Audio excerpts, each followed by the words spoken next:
Well done, lads, we made it. Double digits, episode 10 of the Battlefield 3 Top 10 Plays by Hazard Cinema. And we'll kick it off at number 10, as always, with JWJW. So good they named him twice, so good that he can nail the most perfect angled shot on that strafing jet, mid-turn, with the dip and all. It couldn't have got a more perfect shot. For number 9, D Hills is playing the SV98 Sniper on a deathmatch on Grand Bazaar, picking off heads at will. He's got 3 so far. Now he's going to take his time, edge around the corner, and nail a triple headshot. Mid-streak, unexpected, but it makes it all the more brilliant. Imagine hitting that, man, Jesus. Well, by the sound of it, all those guys came off the spawn beacon round the corner. He'll pick off one more kill with his MP443, and you can just see the spawn beacon there past the wall. I think we found my favourite player already, man. We're only at number 9. Number 8. Triple spray to kick it off in the Hall of Grand Bazaar, attacking the first base, and now a plant on the B objective for a flying start to this rush match, and for this BM com in particular. More often than not, you need to be pretty nippy getting it out the way before all the enemies start nesting in there. And I'm sure you've been in our top 10 before, but your name may have been spelled incorrectly. I blame Ben for that. Silly, silly Ben. Well, I think I may have called you Omnifnal before. My apologies for that, and hopefully I'll get it right by calling you Omnifinal. I hope that's correct. But either way, Omni is destroying Grand Bazaar right now with the AEK 971, absolutely wrecking anyone who pushes forward for a defuse. B's already gone, armed by Omni himself, and he's now putting up a solid wall of bullets, enough to give his teammates time to plant A, and after 12 kills, the only thing that could stop him was an M320 grenade launcher.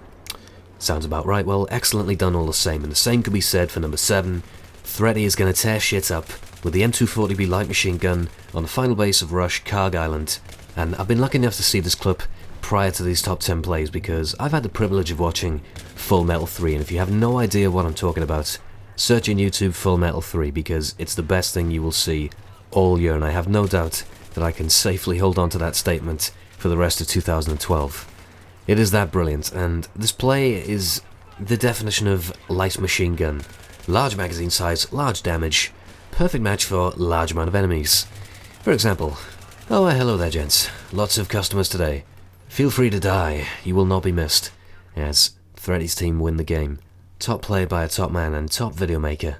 Good stuff. White Moose is going to be at number 6 with the M40A5. He's currently perched in the tunnels of Damavand Peak, looking from the central flag outwards towards the A and B flags where the enemies are spawning and attacking from. And he's taking them down one by one. He just pieced together a lovely, lovely string of headshots. A really nice series of perfect hits, 5 out of 5 shots at the start. He gets a couple of misses, a couple of body shots here, but he spots the guy who's already softened up, finishes him off with a bullet to the chest, and a couple of enemies are getting tired of Moose sniping them, so they switch sides to the right side. Moose thinks, I'm going to follow you, I'm going to finish you off. You can't escape the M40. As he clears out the guy on the floor, comes back to the left, looks down the long stretch, gets a long, long headshot on that dude. Another guy tucked in the corner on the right, just misses the guy on the left at the first time, but nails him on the second time of asking. And that's going to conclude a nice piece of sniper defense in the tunnels of Damavand Peak from White Moose. Number 5, AEK 971, we're on Grand Bazaar Rush again, but this time we've switched perspective to the defensive side with Scantrax, and he's going to be clearing out all of the attackers. He seems to have got behind all the attackers, and he's nailing them from behind, showing off the ghostly power of the suppressor, as no one turns around to take a look at him. Silent, but oh so violent. Scantrax is of course playing Assault, and of course he's packing the defib unit, and he's reviving his teammates, getting them back on their feet. The more guys you have standing up, the harder it's going to be for the enemy team to break you all down. He sees another friendly goes down, kills the killer, and becomes the medic once again, pulls out the defibrillator, gets him on his feet, and he's going to edge around the corner very carefully into this major choke point, hell of a choke point. Fortunately for him, the enemies have 2 directions they got to check, and they were looking in the wrong direction. Ultimately cost that guy's life, allows Scantrax to move forward a little more, pushes in, and catches these dudes off guard, shoots them all in the back, as they were looking to the right hand side when they would have been much better off checking ahead, because that's where this dangerous man was coming from, the AEK, and now the M26 mass shotgun. And after that major tear, I may have lost count. I counted 14 kills altogether. You saw him briefly bring up the scoreboard for a split second, and he was top of it, needless to say. He's doing quite a big service to his team as a rock-solid defense, and he's going back in for more as he edges around the corner once again. And here they come. Gets one, attacking from the right, looks down, and he can only see their heads, so he's going to have to pick out some good shots to get these guys. As he's made it 15 kills, another revive, looks out, gets another 1 and 2.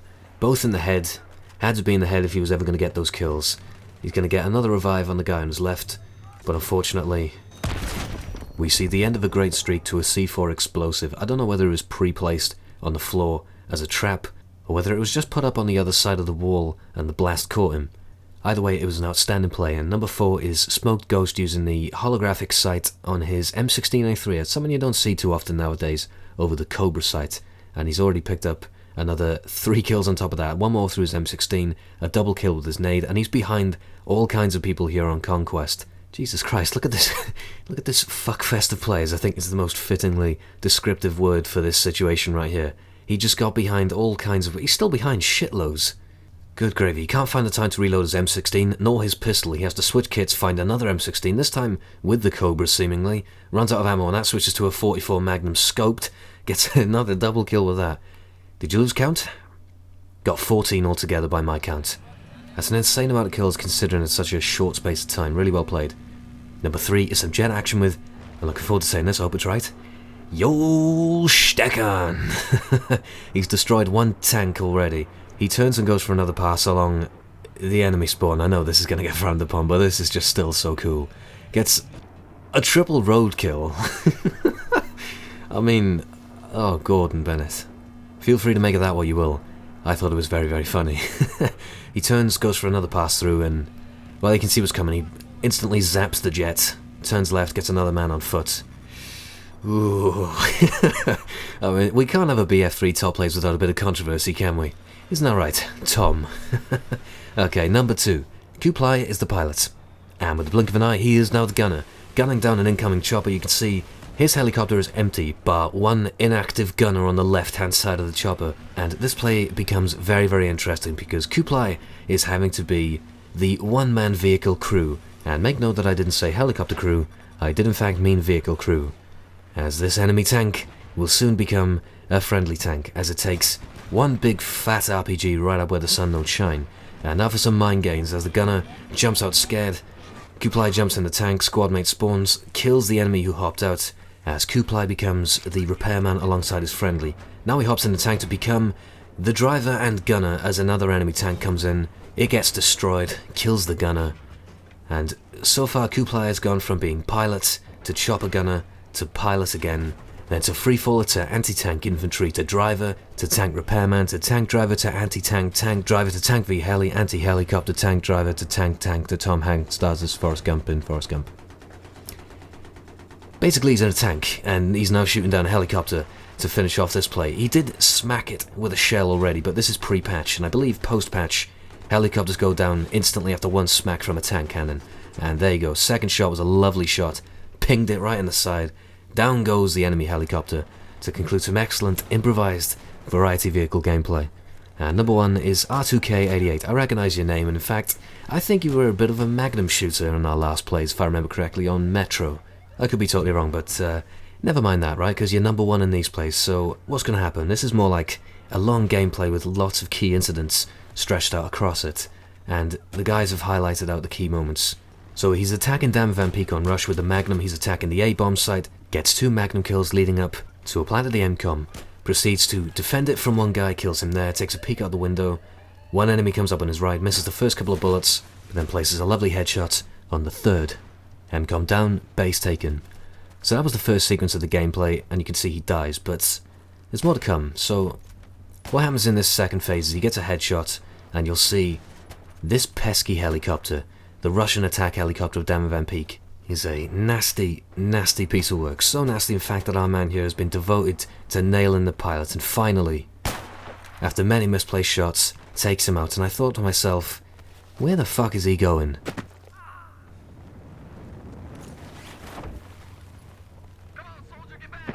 Ah, the name's Bond. James Bond. Holy shit. You couldn't have had a more perfect trajectory on that parachute. Or timing, in fact. That helicopter just magnetized you. It was like it loved you. It was like a damsel in distress and you rescued it from the perilous fall from the top of the peak to the bottom. So how's it going to repay the favour? By killing people. If you take this helicopter for yourself, you might as well make the most of its beastly guns. The Z-11W. or Z11W because I'm British, and yes, the British do pronounce it Z over Z, but Z is just so much smoother to say in this case, so Z11W is not out of the fight after that drop. R2K rescued it, and is now gunning down the enemy team to conclude this top 10 place. That was episode 10, thank you for watching, hope you enjoyed, and goodbye for now.